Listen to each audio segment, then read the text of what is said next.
Ang iyong disciple ay nais na magmakaawa kay Master, patawarin si eldest senior brother sa pagkakataong ito. Ang nakatala sa handbook ay ang ikalawang kamatayan ni eldest senior brother noong una siyang tumapak sa 8th leaf. Ikalawang kamatayan. Mula nang sumali siya sa Evil Sky Pavilion at tumapak sa cultivation, sa kasunod na cultivation at lakas ni Yu Zhenghai, paano siya mamamatay ng madali? Takot ako na ikaw lamang na master ang nakakaalam nito. Bahagyang kumunat ang noo ni Lu Zhou. Tumayo siya at naglakad na ang mga kamay ay nasa likod. Kung talagang alam niya, wala sanang ganitong tambak ng mga usapin ngayon.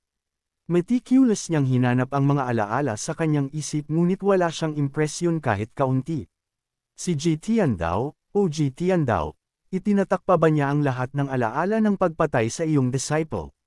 Bagamat si Lu Zhou ay isang traveler lamang, ang mga bagay na iyon ay walang kaugnayan sa kanya, ngunit sa huli ay naging si Ji Tiandao siya, na nagtakda sa kanya na hindi makawala mula rito. Pinaghihinalaan mo ba na ang matandang ito ang pumatay kay Yu Zhenghai? Kung ito ay ang simula ng crossing, paghihinalaan din ni Lu Zhou na pinatay ni Ji Tiandao si Yu Zhenghai. Ngunit sa pagtingin dito ngayon, tila may isa pang nakagagagimbal na dahilan. Ang iyong disciple ay hindi nangangahas. Ang iyong disciple ay handang kunin ang memory crystal. Noon, si Siwuya ay hindi magiging handang kunin ang memory crystal. Ngayong si Master ay nakapasok na sa 9 leaf, ang mga alalahaning iyon ay hindi na umiiral. Siwuya, makinig ka. Nandito ang iyong disciple. Ang matandang ito ay nagbibigay sa iyo ng dalawang missions. Una, hanapin ang crystal. Ikalawa, hikayatin si Yu Zhenghai na bumalik. Ang iyong disciple ay maingat na sumusunod sa utos ni Master. Kaya lang ano, ang iyong disciple ay walang duda sa unang kondisyon. Ngunit si eldest senior brother ay may matigas na ulo, natatakot ako. Hawakan mo ito ayon sa nakikita mong nararapat. Ikaw ay dismissed na. Ang iyong disciple ay nagpapalam na. Pupuntahan ko si Panzong upang unseal ang aking cultivation at kunin ang peacock feather. Ang iyong disciple ay labis na nagpapasalamat kay Master. Si Siwuya ay labis na natuwa, pinulot ang peacock feather, at magalang na umalis mula sa kwarto. Mr. 7th, kailangan ng bath scrub. Mr. 7th, hayaan mong labhan ko ang iyong mga damit para sa iyo. Lumingon si Lu Zhou, na itinagilad ang kanyang ulo upang tingnan ang calligraphy na nakabitay sa pader. Mayroon bang mga ganitong pagkakataon sa mundo? Kung talagang ganito, hindi ba't nangangahulugan ito na ang matandang ito ay may isa pang disciple? Runan City, sa loob ng isang partikular na restaurant. Isang babaeng nagngangalang Luo. Saan mo gusto na mahanap ko ang isang babaeng nagngangalang Luo? Nagbibiro ka ba? Akala talaga ni Old Demon G na ako ay omnipotent. Bagamat ako ay indeed omnipotent, hindi ka pwedeng maglaro ng ganito. Alam mo ba kung saan may babaeng nagngangalang Luo? Guest, ikaw, hanapin mo siya ng mag-isa. Ito ay insane. Nagngangalang Luo. Isang figure na makapagtataguyod kay Yun Tianluo na pumailan lang sa kalangitan. Bakit ko nararamdaman na ito ay napaka-unrealistic? Maghanap na lamang tayo ng bulag. Hindi mo pa nababayaran ng bill. Ilang 10 milya sa hilaga ng Danyang Sect. Si Yu Shangrong ay nakasakay kay Bian, na lumilipad ng napakabagal, na nag-e-enjoy sa tanawin sa kahabaan ng daan, at ang kanyang mood ay medyo mabuti. Biglang naglabas ng sigaw si Bian. Magdetour tayo. Pinalitan ni Bian ang direksyon at lumipad patungo sa gilid sa labas ng kagubatan. Ang lugar sa itaas ay napuno ng usok. Ang itim na mist na ito ay hindi simple. Poisonous. Kaibigan, bakit hindi bumaba para sa isang chat? Inasahan na niya ang isang stumbling block, ang itim na mist na iyon ay malinaw na nilayon upang harangan siya. Napakabuti, si Yu Shangrong ay sumakay kay Bian at dahan daw ang lumapag. Gusto ko talagang bumili ng isang bagay mula sa iyo, Lotus Severing Life Preserving Pills. Sa oras na ito, ang dalawang tao sa kanyang tabi ay kinuha ang lahat ng kanilang mga gamit, ibinalot ang mga ito ng magkakasama, at iniabot ang mga ito. Sigurado ka bang gusto mong bumili? Maaari mo ring isipin na ako ay nagnanakaw. Ang Danyang Sect ay protektado ng isang barrier, sa nakalipas na ilang araw na ito, marami na kaming na-intercept. Gayunpaman, ang isang taong may mount na tulad ng sa iyo ay first time na makita. Kakayahang gumamit ng sorcery, ikaw ba ay mula sa Lulan o Gentle Edge? Ang inyong kamahalan ay may magandang eyesight. Ang Great Flame ay nakapasok na sa era of Severing Lotus. Kaming mula sa Gentle Edge ay naturally hindi maaaring mapag-iwanan. Mga tao ng Gentle Edge, ang aking espada ay kailanman hindi pumapatay ng mga walang pangalang tao. Ikaw ay napaka-proud. Proud sa maling lugar. Ang dalawang iba pang tao ay naghubad ng kanilang mga damit, na nagpapakita ng mga robust na katawan. Ang kanilang mga katawan ay engraved ng mga dense na simbolo na mukhang exceptionally bizarre. Boss! Dalawang Wolf King avatars ang lumitaw. Ang dalawa ay mabilis na tumakbo, nadala ang mga Wolf King avatars, na tumatalon ng sabay, at lumulukso sa ere. Natatakot akong masaktan ka. Nagpakita si Bian ng isang sunere na ekspresyon, ngunit sumunod pa rin ito sa command, na umatras ng ilang hakbang ng medyo reluctant. Lalapag pa lamang ang dalawang avatars na iyon, ang longevity sword ay binunot na. Sumasabog sa red light. Ang intent ng espada ay walang naiagawang bakas. Sizzle. Ang longevity sword ay humawi sa mga Wolf King avatars. Dalawang sigaw. Ang mga Wolf King avatars ay nahati sa ere. Si Yu Shangrong ay hindi man lang lumingon upang tumingin, na alam na ang resulta. Kaibigan, ang iyong sword technique ay medyo brilliant. Ang Great Flame ay maraming brilliant na sword practitioners, nabalitaan kong mayroong numerous na sword path experts. Si Sword Maniac Chen Wenji, Sword Demon Yu Shangrong, Sword Slave Wang Hai Chao, kumpara sa kanila, malayo ka pa rin. Indeed, ang kanyang kasalukuyang lakas ay 3-leaf lamang. Kumpara sa kanyang peak period, ito ay malayo ng higit sa kaunti lamang. Ipaubaya mo sa akin na ipakilala ang aking sarili. Ang pangalan ko ay Kalan, nakababatang kapatid ni Gentle Edge Great General Carol. Hindi pa nakarinig tungkol sa iyo. Si Carol ay medyo pamilyar sa pakinig. Siya ay may suot ng ngiti na hindi sineseryoso si Kalan kahit kaunti. Biglang naramdaman ni Kalan na ang aura sa kanyang katawan ay medyo hindi tama. Ibinuko ang kanyang mga braso, isang higanteng Wolf King avatar ang lumitaw sa kanyang likod. Six-leaf Golden Lotus Wolf King Avatar. Isang sorcery formation ang nakatagpo rito. Sa loob ng formation na ito, ang aking lakas ay maaaring explosive na tumaas sa 7-leaf sa maikling panahon. Si Yu Shangrong ay nagpatuloy sa paghakbang forward. Palaging may suot ng ngiti. Sa distansya na 10 metro lamang mula sa Wolf King Avatar, ang avatar ni Yu Shangrong ay lumitaw. Isang avatar na 3 metro lamang ang taas ang lumitaw sa tabi ni Yu Shangrong, gayunpaman, ang avatar ay horizontal, sa isang horizontally flying posture. 3-leaf. Masyado kitang inisip ng mataas.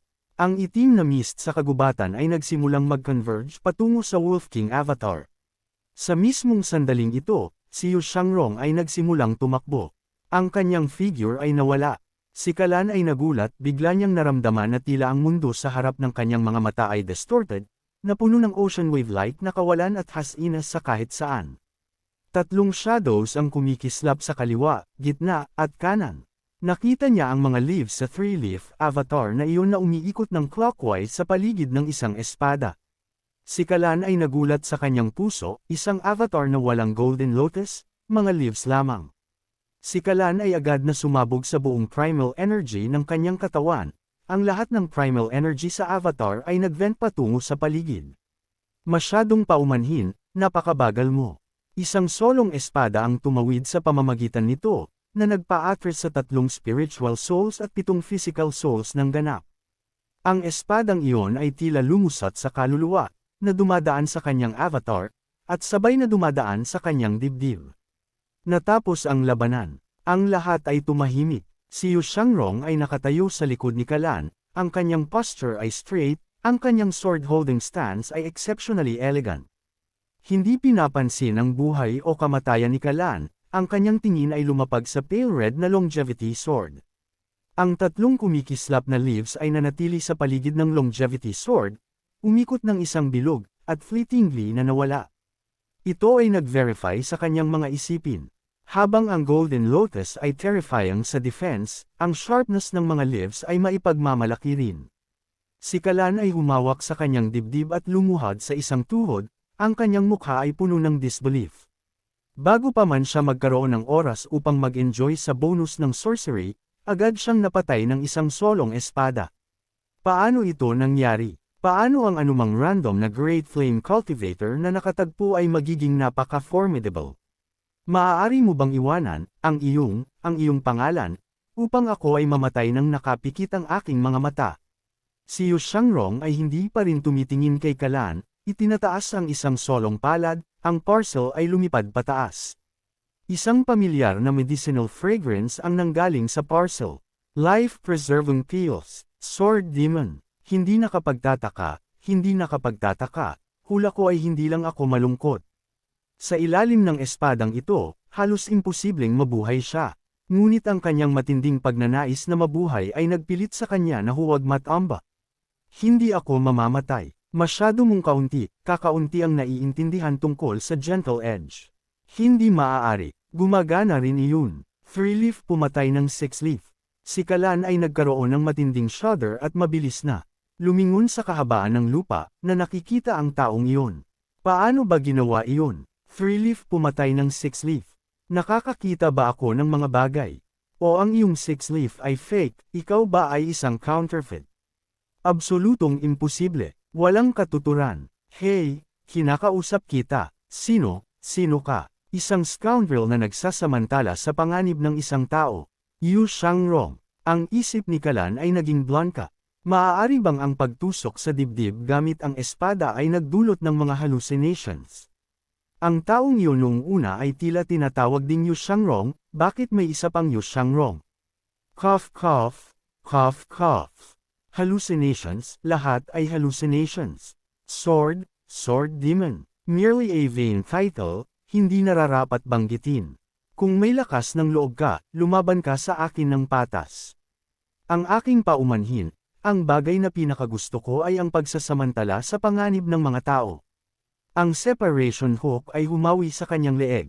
Ikaw ay walang hiya, second senior brother, ikaw nga ay masyadong kaunti ang naiintindihan tungkol sa mga foreign tribes, kapag nakikitungo sa ganitong uri ng foreign tribe, ako pa rin ang expert. Maaga pa, kukuha ako ng biyahe sa Beidou Academy upang makakuha ng ilang leaf opening pills na paglalaroan. Evil Sky Pavilion, East Pavilion.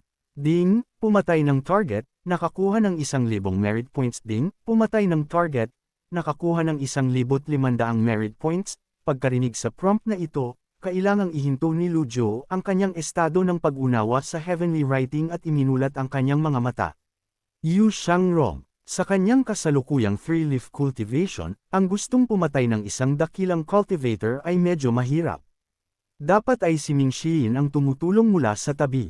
Ang pagkaalam na tumulong sa isa't isa ay napakabuti. Ipinikit niya ang kanyang mga mata at nagpatuloy sa pag-unawa sa heavenly writing. Kinaumagahan, ang iyong disciple sa kabutihang palad ay hindi nabigo sa mission at nagdala pabalik ng 223 life-preserving pills. Ang biyahe ay smooth, nang walang anumang mga kahirapan. Kailanman ay hindi mo gustong magsinungaling. Alam ng iyong disciple ang kanyang pagkakamali.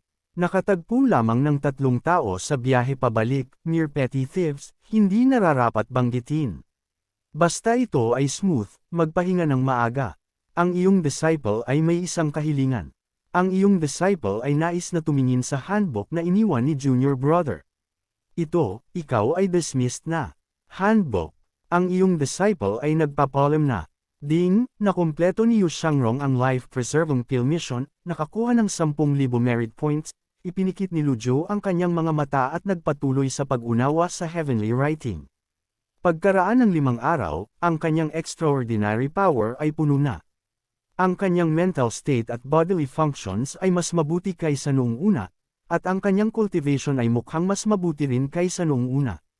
Tila ang bilis ng pag-breakthrough sa pamamagitan ng pag-asa sa cultivation ay hindi rin mabagal. Kung ganito, maaari niyang isave ang merit points para sa pagbili ng Golden Lotus Opening Leaves. Ang paghihintay hanggang sa ang kahirapan ay tumaas pagkaraan upang gumamit ng merit points ay ayon sa pagkakabanggit na gagawin ng upgrading speed na mas mabilis. Master, si 7th senior brother ay pumunta sa Jing State kahapon, nang makitang nagpapahinga ka, hiniling niya sa akin na ipaalam sa iyo. Naintindihan ko.